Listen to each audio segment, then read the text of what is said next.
Fenêtre sur l'emploi, enchaîné de courtes expériences, bon ou mauvais. On va en parler avec Amélie Favre-Guittet.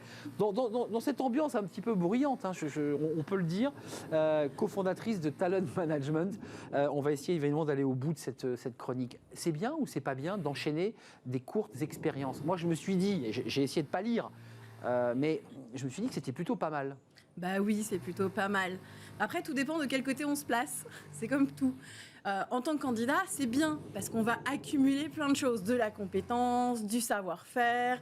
On va peut-être apprendre à manager différemment.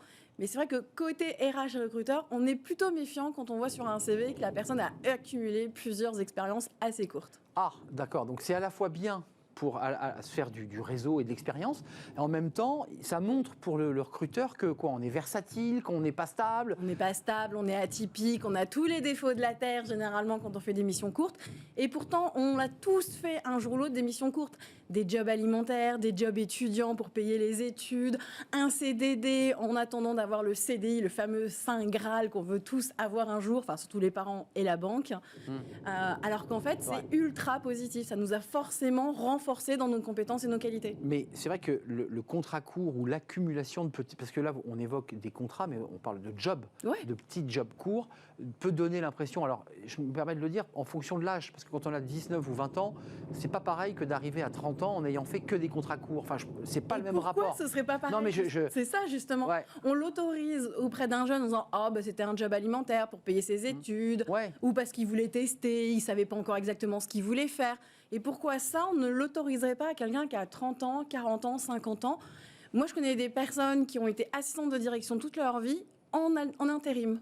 Et donc, elles n'ont fait que des petits contrats. Mais c'était voulu, c'était un choix, en fait. Ouais, alors ça j'entends l'argument. C'est-à-dire que dans le même métier, on a accumulé des contrats. J'évoquais la personne qui, alors elle, a choisi aussi de faire des pas de côté et de passer de secteurs et de domaines très différents. Là, le recruteur se dit, c'est quoi le fil rouge là?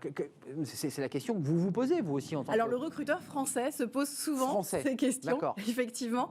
Alors qu'en fait, même si on change de métier ou de secteur, il y a toujours une constance. Et c'est la personne qui fait ce métier ou ce secteur, qui en tout cas fait le job. Donc vous nous dites bon d'accumuler, et surtout parce qu'en plus, celui qui a son CV et qui va se présenter en France, il a intégré ce qu'on vient de se dire et il se dit je vais me faire, voilà, ça passera pas. Avant de me faire laminer, je vais préparer. Et du coup, l'idée c'est aussi de savoir argumenter et expliquer tous ces petits contrats qu'on a pu faire. Donc ça veut dire qu'il faut assumer ces petits contrats, il faut les défendre, et il faut aussi justifier peut-être à chacun de ces petits contrats ce qu'on en a tiré. Tout à fait. Vous avez tout compris. C'est vrai? Ouais, c'est génial. Même lorsque on a fait des jobs de type McDo. Mais c'est ultra recherché les jobs de type McDo justement, parce que c'est une certaine manière de manager les équipes, c'est une certaine manière d'être polyvalent justement sur un poste par rapport à un autre. Donc en fait c'est très formateur et en tant que recruteur on adore les gens qui ont fait une expérience chez McDo. Donc ne pas avoir honte de l'accumulation de ces contrats. Vous me le dites, vous me le confirmez, même lorsqu'on a 45 ans? Même lorsqu'on a 45 ans. On n'a pas envie de rester chez soi, le cul sur le canapé. On a envie de travailler, on a envie d'aller aider une entreprise. Eh bien, on peut peut-être être disponible pendant une semaine, un mois, 3 mois pour répondre aux besoins de l'entreprise. Donc, c'est bénéfique. Donc, ça veut dire, Amélie, quand vous accompagnez ce type de profil, ça doit vous arriver assez régulièrement, vous les préparez aussi mentalement à pouvoir justement sortir la substantifique moelle de leurs expériences. Comment on fait? Parce que parfois, des gens vous disent, ça m'est arrivé, bon, moi, j'ai fait ça, et puis ça s'arrête là.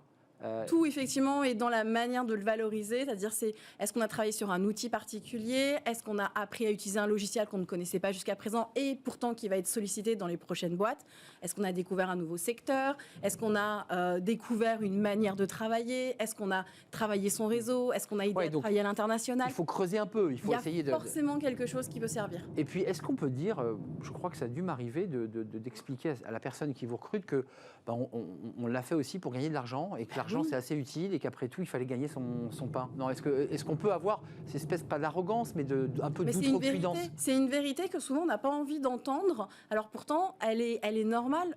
Quand on travaille, c'est pour payer des factures.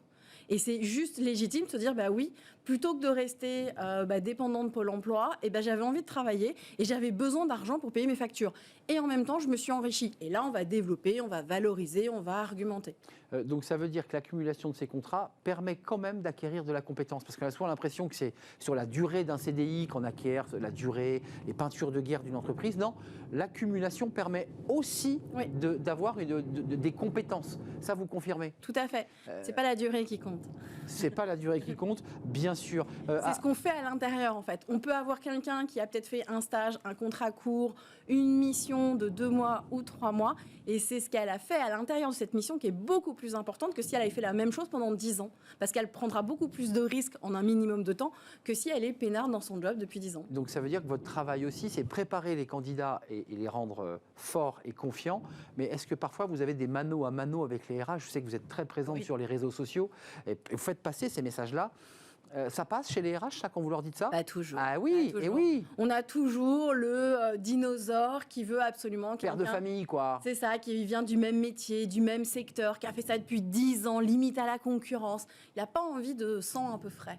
Et vous sentez que ça bouge? Parce qu'on nous dit même que dans certains secteurs, même la finance, on prend des philosophes, on essaie de disrupter. Ils n'ont pas le choix puisqu'ils n'arrivent pas à trouver.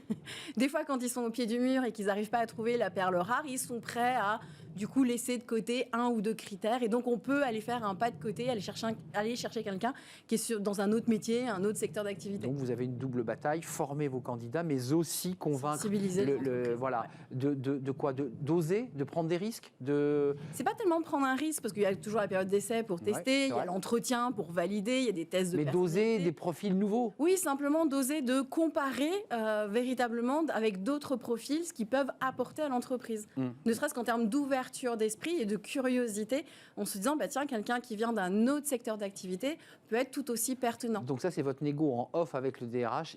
Vous lui dites, je sais que ce candidat ne correspond pas à ce que vous recherchiez, mais...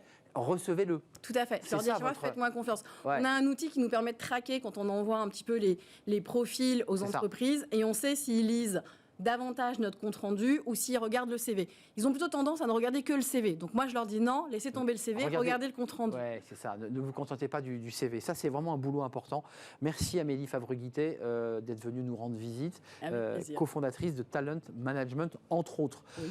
Merci à vous, merci à Amélie, merci à vous qui nous regardez, merci à toute l'équipe, évidemment. Je serai là lundi, bien entendu. Merci à notre réalisateur Romain Luc. Merci au son à Amanda, merci à Fanny Griesmer, merci à Lily et merci à Carla pour l'accueil invité. Merci à vous pour vos réactions. Bye bye, bon week-end.